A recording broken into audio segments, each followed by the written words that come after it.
Oi, gente, tudo bem? Partimos então para a apostila 7, que ela vai falar pra gente do solo, e o último capítulo fala pra gente do ar. Então, esse capítulo 15 fala pra gente do solo e a sustentação da vida. Então, ele mostra aqui nessa imagem uma pessoa trabalhando, um agricultor, uma mãe e uma menina, né, que colheram aí alguma coisa desse solo. Então, o solo, ele é extremamente fundamental para a nossa sobrevivência. Nós dependemos aí 100% do solo, porque tudo na nossa vida acontece no solo. A gente depende do solo para que a gente possa se alimentar. As plantas aí, que são a base das nossas cadeias alimentares, também dependem do solo. De maneira indireta, elas se alimentam aí do solo, assim como todos os outros seres vivos e nós, por exemplo. Nós estudamos anteriormente que o solo ele vai ser formado aí por diferentes tipos de rochas e rochas que sofreram processos aí de intemperismo, que originam aí o solo a partir da rocha mãe. Esse processo de formação do solo ele é bastante lento, como a gente pôde ver anteriormente, e diversas ações humanas estão impactando esse solo de maneira negativa. Uma delas aí é a poluição que a gente causa no solo. Então, esse precioso recurso, ele deve ser protegido. E a primeira coisa que a gente tem que fazer é conservar o solo para que ele possa nos dar o que nós necessitamos, como, por exemplo, o alimento, seja ele de maneira direta ou indireta. Quando eu falo de maneira indireta, eu estou falando, por exemplo, da carne que a gente come. A carne não vem do solo, mas os animais precisam do solo para se alimentar. Então, se o boi, por exemplo, não fizer a pastagem, o boi e a vaca, a gente não tem o alimento. Tudo bem? E aí nós vamos para os tipos de solo. Então, o solo ele tem características próprias e essas características gerais nós vamos estudar agora e depois as características de cada tipo de solo. Bom, as características gerais são a cor, a textura, a granulometria, ou seja, os grãos são grãos maiores, menores, a porosidade, a permeabilidade e a formação química de cada tipo de solo. E é possível nós percebermos aí diferentes texturas nos diferentes tipos de solo, ou quando a gente pega uma amostra desse solo aí nas mãos. As diversas partículas que formam o solo, elas vão possuir tamanhos diferentes. E dependendo aí da proporção delas na composição do solo, elas vão apresentar textura mais argilosa, puxada aí para o barro, para a lama, ou mais arenosa, a partir da areia. A argila ela é formada por partículas menores e bem compactas, e a areia por partículas maiores e mais soltas. E aí ele mostra pra gente aqui, ó, dois exemplos de solo: o solo argiloso e o solo arenoso. E aí ele dá pra gente uma curiosidade aqui, que é a terra roxa. Alguns de vocês já devem ter ouvido falar dela, mas a terra roxa, para quem não sabe, é um tipo de solo bastante fértil e ele também é conhecido como terra roxa. Ele teve origem aí a partir do basalto, um tipo de rocha magmática, e a partir do derramamento dela já houve aí a formação dessa terra. Apesar dessa denominação de terra roxa, na verdade ela tem a coloração aí puxada para o tom de vermelho, e a explicação para isso está na origem do nome, pois os imigrantes italianos chamavam aí em italiano de terra rossa. E a tradução disso é terra vermelha, mas que ficou conhecido como terra roxa, pela pronúncia deles aí em italiano.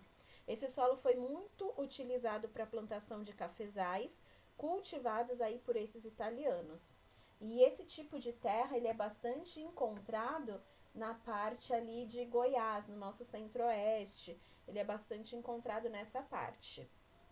Voltando aí para as características, ele fala pra gente, continua falando aí dos tipos de solo, da coloração agora.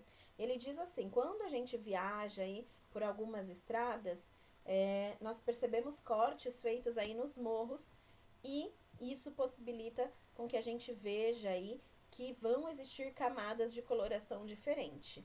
E quando nós notamos aí, nós podemos observar que essa cor do solo ela pode variar. E essa característica ela vai estar relacionada à composição do solo. A cor dos solos argilosos, ela tende a ir para o vermelho. A dos solos arenosos, para o amarelo.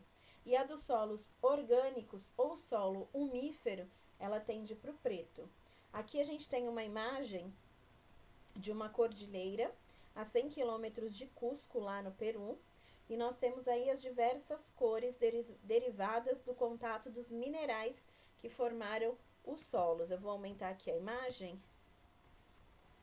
E ó, aqui a gente tem pessoas passeando aí por essa cordilheira, chamada de Cordilheira Vilcanota. Então fica lá no Peru. Continuando aí, nós vamos ter agora a granulometria, porosidade e permeabilidade. O que é cada uma dessas coisas? Então, granulometria, ela está relacionada ao tamanho dos grãos desse tipo de solo. Então, o solo arginoso tem menor granulometria, ou seja, grãos menores do que o do solo arenoso. E quando nós pegamos esses solos na mão, a gente consegue identificar que alguns tendem aí a se agregar, ou seja, se juntar mais facilmente do que outros. Quanto maior forem esses grãos, maior eles tendem aí a se agregarem, ou seja, se juntarem. Os solos argilosos, eles tendem aí a se juntarem mais facilmente, deixando menos espaços entre o ar e os grãos, o que dá para eles pouca porosidade ao solo.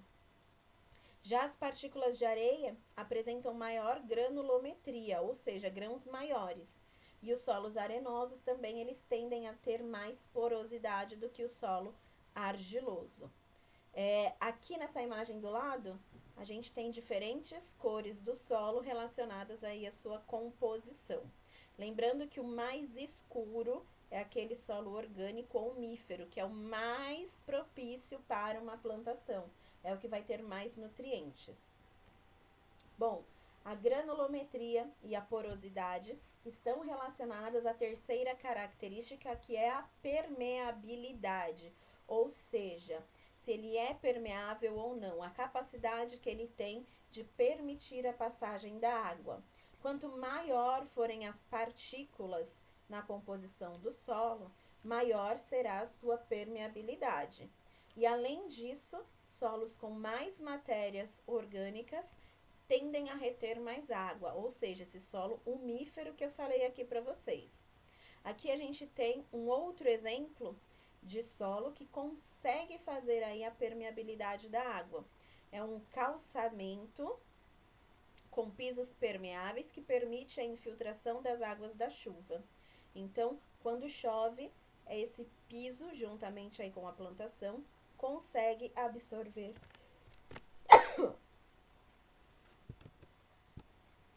a água da chuva. Tentei pausar aqui, mas eu não consegui, gente, desculpa, acabei espirrando. Então, ele consegue absorver essa água da chuva. Falando agora da composição química do solo. Como que eu faço para saber a composição química de um tipo de solo? Então, eu preciso levar uma amostra de solo para um determinado local para fazer essa análise. E que local é esse? Esse local ele é um laboratório. É no laboratório que vai ser encontrado, a partir dessa análise, a quantidade de elementos que ele tem, como por exemplo, de cálcio, potássio, nitrogênio, magnésio, ferro, silício. Então, esses minerais eles são absorvidos pelas raízes das plantas e são fundamentais aí para o funcionamento delas. Então, eu preciso verificar se meu solo ele é bom ou não para que eu possa plantar, por exemplo. Ele dá aqui uma outra informação, a acidez do solo. A acidez do solo é uma variável bastante importante. Solo que é muito ácido, utilizado aí na agricultura, ele não faz com que a planta cresça. Então, se foi identificado que aquele tipo de solo é muito ácido, o agricultor ele precisa